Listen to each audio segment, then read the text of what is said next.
Hello everybody and welcome back to my channel. Today we are filming another bi-monthly reading wrap-up. So we are going to be talking about the books that I read in the months of May and June. I was able to read 19 books in the last 2 months. I read 11 books in May and then 8 books in June. Hello. Like usual, I have everything written down right here in my reading journal. So I'm just going to go through, talk about each book, and then give you guys my rating of every single one. In the last 2 months, I really had a mix of genres going on. I read a lot of books and a lot of genres that were out of my typical wheelhouse, and I think that's just because I'm trying to branch out a little bit more, and I'm kind of starting to give literary fiction a little bit more of a chance than I have in the past. I also did a fun little bingo challenge with some of my friends. Because of that, I was prompted to read a few more books that are outside of what I typically reach for and what I typically read. So I did read some classics, I did read some like mystery romance and some thrillers, which I don't usually go for. So let's just go ahead and get right into all these books. We've got 19 to talk about. The first book that I finished in May was a mystery romance, and that was All the Missing Pieces by Catherine Cowles. This is my first Catherine Cowles book that I've ever read, and I actually was sent this one by the publisher. They reached out to me on TikTok and they sent me this book. It sounded super interesting just based off of what I read on the back. We have our main female character who is a true crime podcaster, and she goes into a small town and she's trying to solve this crime that happened years ago. She starts kind of butting heads with the small town sheriff. So we've also got a little bit of a mystery going on with like her past and some of the secrets that she is keeping. And those secrets are part of the motivation that she has to solve these true crime mysteries. Our girl's name was Ridley, and I feel like she was very empathetic towards all of these families and just the people of this small town that know the people that were involved in the crime and that, you know, don't really like talking about it because they don't want to dredge up old emotions and potentially step on toes and upset people in their little bitty town. I really liked the way that she treated those people with kindness and patience, and she was just a really strong female character in my opinion. And then our sheriff, his name was Colt, and he really is questioning her motives, even though, again, like I mentioned earlier, she really does have some good motives that we find out for why she is wanting to solve these crimes. But Colt doesn't know that, and he is trying to figure out what it is that's driving her and whether or not he should be trusting Ridley. I gave this book 4 stars. It was very good, and I am definitely going to be looking into more of Catherine Cowles' books because from what I understand, she has a lot, or at least several, mystery romance books, and just based off my first impression for this first book of hers that I've read, I think that I would enjoy some of the other ones as well. Okay, and here's where I'm going to jump around a little bit because I read 3 books that are from the same series, and I read them kind of spaced out. I didn't read them back to back. The first one was Finlay Donovan Rolls the Dice, and that is me continuing the Finlay Donovan series. If you are unfamiliar, the Finlay Donovan series is about an author named Finlay Donovan, and she actually gets mistaken by this woman in a Panera Bread for being a hitman or a hit woman, and this woman hires her to take out her husband. Finlay does not want to do it, but when she sees the amount of money that this woman is offering her, she kind of starts considering it, and she gets herself a little bit more involved than she should be. And then things just kind of spiral from there. It's very comical, but it's also like sweet and relatable because our main character has no idea what she's doing when it comes to this, other than what she knows based off of her research as an author, because she does write mystery romance. So I read that book in May, and I gave that one 3.5 stars. But then I read a little novella that was in this series as well. That one is called Veronica Ruiz Breaks the Bank, and this is kind of a prequel in a way. It takes place before the series starts, but it's giving us a little bit more background on one of our main characters in the series. So this book follows Vero, and again, it takes place before the series even starts, so she is college age when this book is happening, and I ended up giving this one 3 stars. And I think I've given every book in this series at least 3 stars or higher. I've really enjoyed this series. It's a lot of fun. And then the next book in the series was Finley Donovan Digs Her Own Grave. I didn't read that one until June. So I read those first two in May, and then I waited a little while before picking up the next book in June.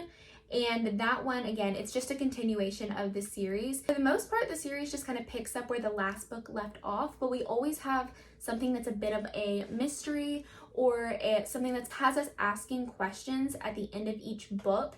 And then we pick up, get some answers, and then move on. For Finley Donovan Digs Her Own Grave, I ended up giving that one 4 stars. I really liked that one. I thought it was cute.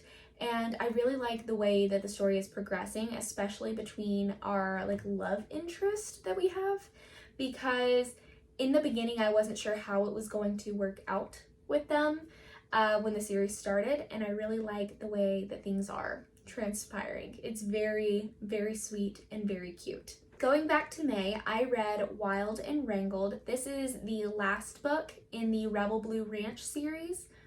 I really, really enjoyed this book. I think I mentioned that in the reading vlog where I was reading this book. It was a reading vlog where I was reading new release books. I really, really liked this one because it was a second chance romance, so we get a lot of flashbacks and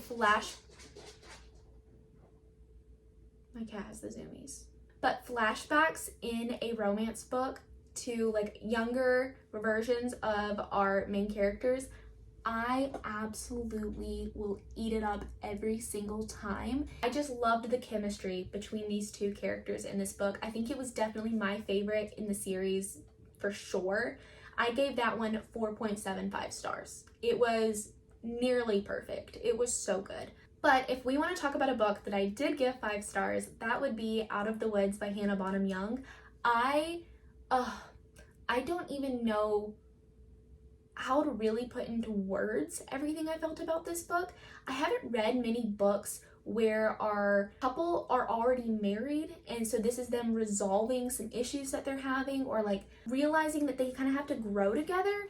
I love it. Loved it in this book.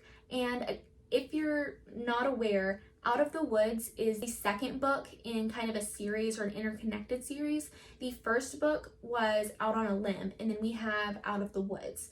And Out of the Woods takes place with our best friends from the first book, and it is Sarah and Caleb. They are already married, and they go on a little camping marriage retreat, and they are not a camping type couple. That is not their kind of thing. Can I help you? My cat's being needy today.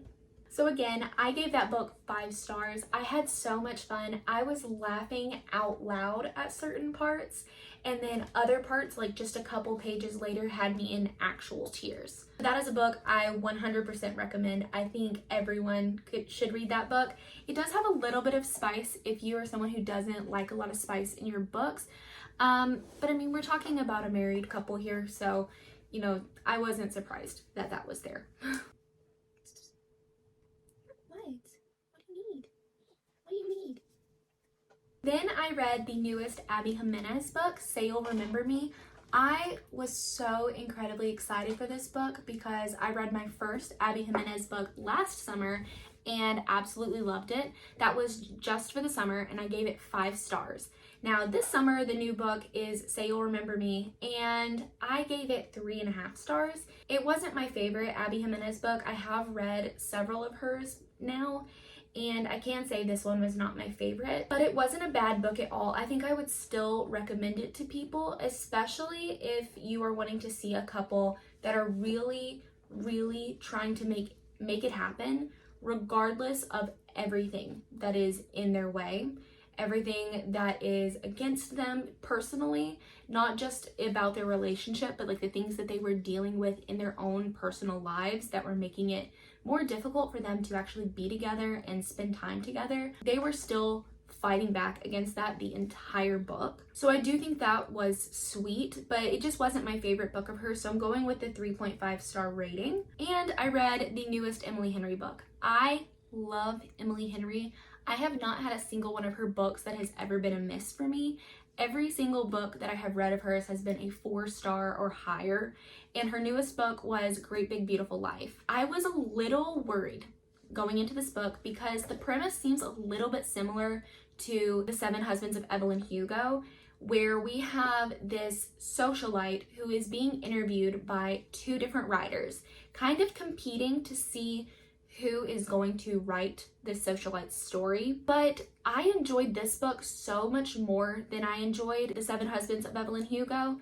I wasn't a fan of that book, but I guess something about this one and the emotional aspect maybe of Great Big Beautiful Life, something about it just made me absolutely fall in love with this book and with the characters. I gave it 5 stars, and I was kind of like really surprised that that's the rating I went with. I finished it and I was like, yeah, of course, it was absolutely a 5-star book. Then I read a book that I actually had kind of been putting off for a while. I read The Bodyguard, and I checked this book out at my library maybe 2 years ago and never actually got into it. Then I found the audiobook available on Libby, and I was like, let me just give this another chance because it sounded fun, it sounded cute. We have a forced proximity fake dating situation with a celebrity and their bodyguard, except our female main character is the bodyguard and our guy is the celebrity. It's totally reversed than what I think most of us would expect. I did give it 3 stars. So it wasn't my favorite romance book, but it was so cute.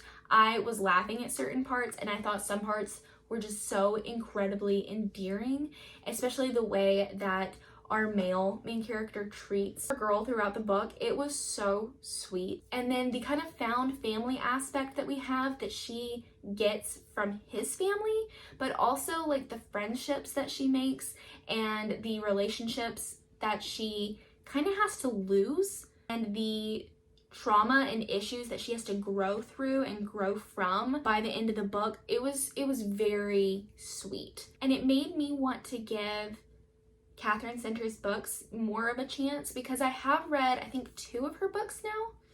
I believe I've read 2 because I did read, I think is it called Hello Stranger? Something Stranger. I don't remember the name of it. I did read that one and it wasn't my favorite. So I don't know. I want to give her books more of a chance. I do think her books kind of tend to lean more towards the literary fiction side than the romance. And maybe that is why I've struggled with them a little bit. But because I read this and then I read some other books these last couple months, I am starting to like literary fiction a little bit more, especially when there is that little bit of romance sprinkled throughout. It kind of keeps me interested because I do like reading romance books. I like reading love stories and stories about people that meet the one and find their happily ever after. So when that is included in the literary fiction story, it does keep me hooked a little bit longer. A book that I had not even heard of, but that is written by one of my favorite authors, is Accidentally Amy. This is written by Lynn Painter, and it is an adult romance book by Lynn Painter. I have read one adult romance of Lynn Painter's and did not love it that much. I actually read that one earlier this year. What was the name of it? Mr. Wrong Number. I was not a fan. I gave that one 2.5 stars. But Accidentally Amy, I gave 4 stars. I thought it was very funny, very cute, and again, kind of that same dynamic between our 2 characters where our guy will kind of do anything he can to make this work because he wants to be with our main character so bad. In Accidentally Amy, our main character, she actually takes a coffee from Starbucks that has the name Amy written on it, and her name is not Amy. She just grabbed it because it was the same order as hers, and then she bumps into our male main character and spills the coffee all over him. They have a little moment that is a meet cute, and he thinks her name is Amy, but it's not. And then they find out that they are going to be seeing each other a lot, and he just doesn't know whether or not he can trust her. Then when he does start coming around to her, it is so sweet. How many times am I going to say sweet in this video? I just feel like all these romances that I've read that's what they were sweet. And then I read another mystery romance book, and that was The Bribe. This book is again another like small town romance mystery book. Well, I guess it's not really a mystery romance, it's more just a romance, but there is a mystery element. We have our female main character who has a secret, and she just moved to this little bitty town, and the sheriff of the town, his name is Duke, he doesn't know whether or not he can trust her, and he's trying to figure out what secrets she's hiding. She is actually pretending to be somebody that she is not, and he is trying to figure out why it is that she doesn't want anyone to know who she really is. Even with all the secrets between them, the tensions kind of start to rise. This one was, I think, a little bit more of a like heavier adult romance, but it is part of a series, and it was written by Devoney Perry, and this is my first Devoney Perry book. And she actually just came out with her newest fantasy, so I knew that I wanted to read some of her books and kind of get a feel for her writing. So The Bribe, I gave that one 3 stars, but then I turned around and I did read her newest fantasy book. That one is called Shield of Sparrows, and I loved that book so much. I cannot even begin to make you know how much I loved that book. Shield of Sparrows had everything that I wanted and everything that I love in like a romantasy book. The magic and the history of the world is great. She did a wonderful job with the world building, in my opinion. Our main character, her name is Odessa, and Odessa, in her world, we have all these different kingdoms, and every so often the princes are married off to a prince from another one of the kingdoms, just to kind of keep the peace and to kind of like intertwine the bloodlines. But her sister is the Sparrow, which is what they call the bride who will be given to one of these princes. Odessa is a princess, but she was not chosen to be the Sparrow. So when a prince shows up and her sister is offered to him, he says no, that is not who he wants.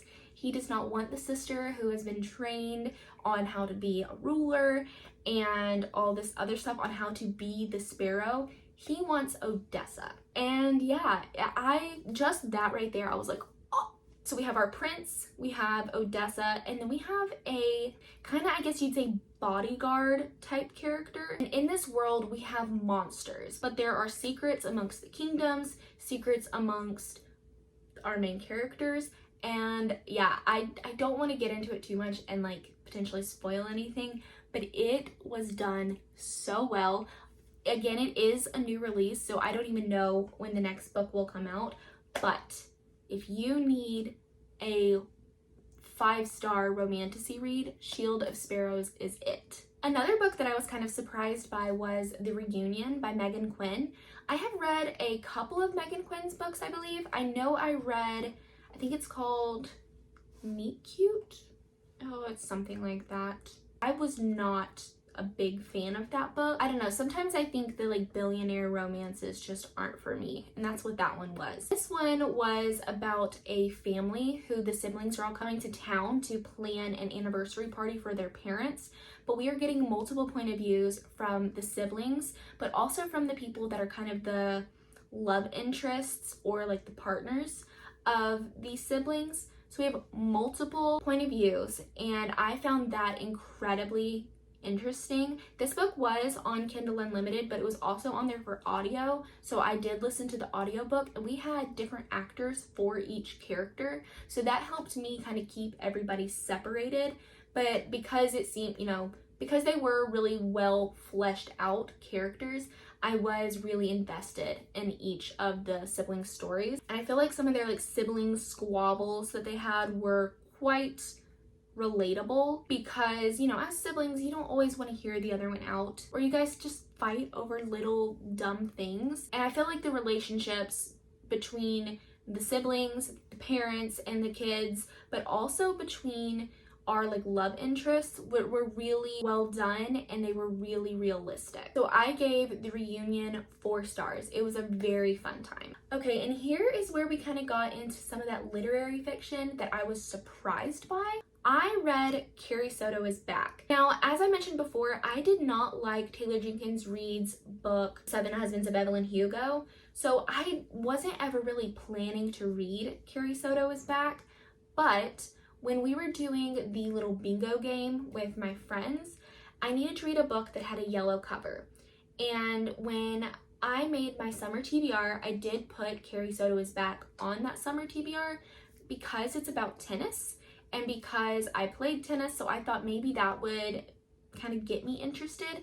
And because of the bingo game, I thought now would be the perfect time to read that book. I was so surprised.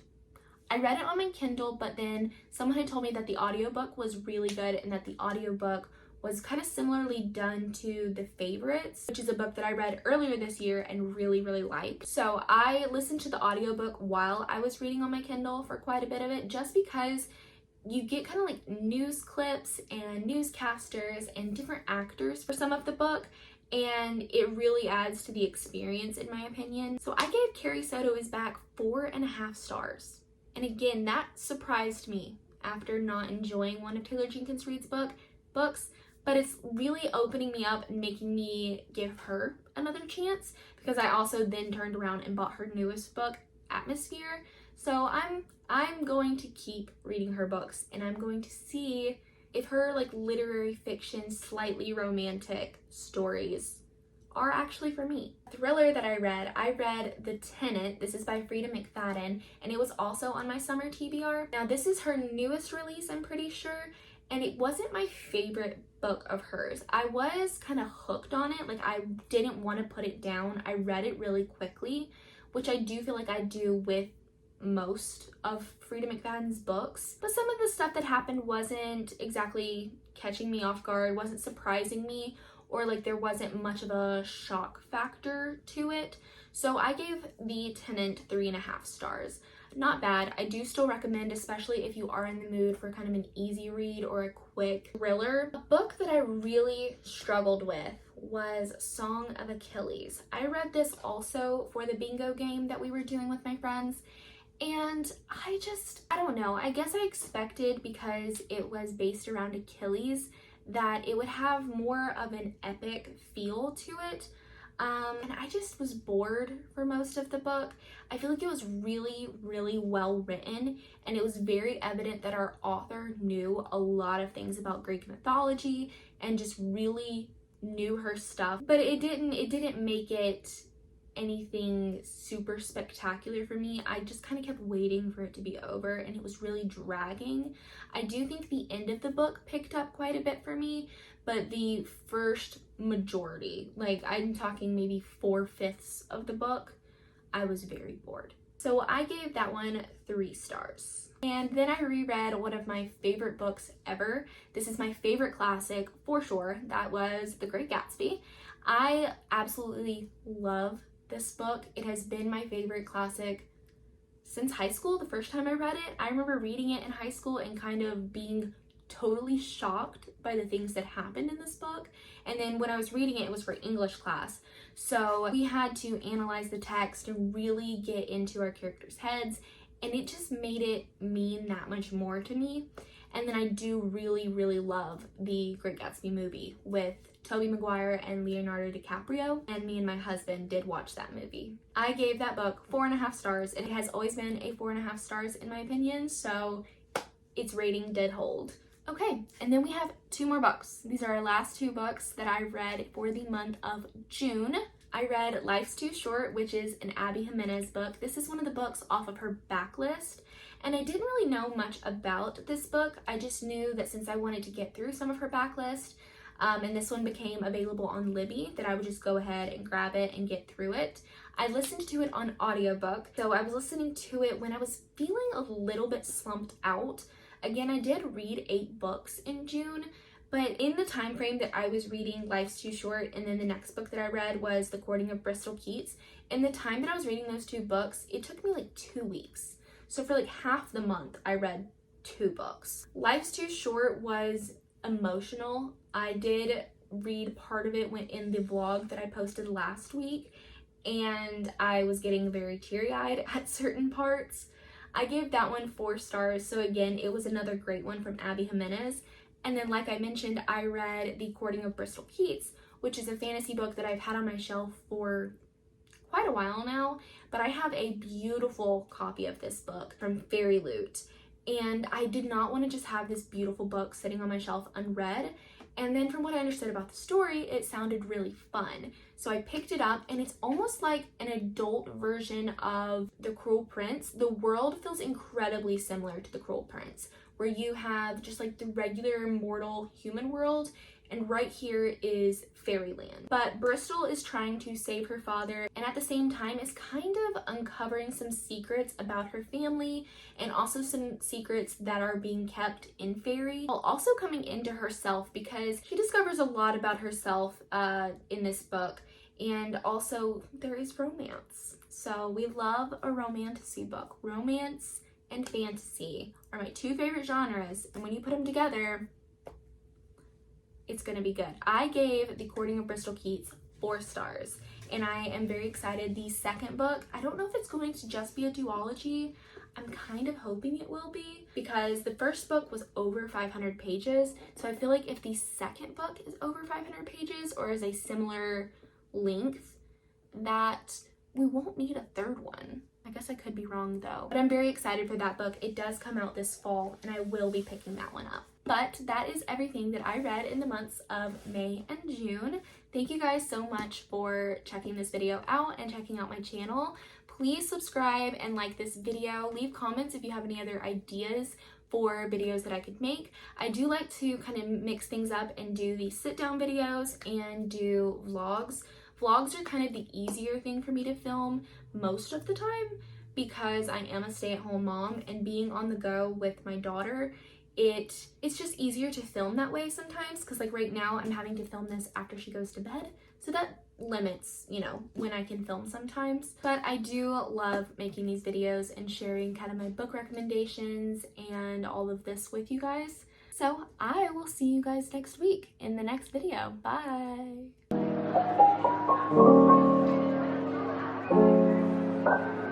Thank you.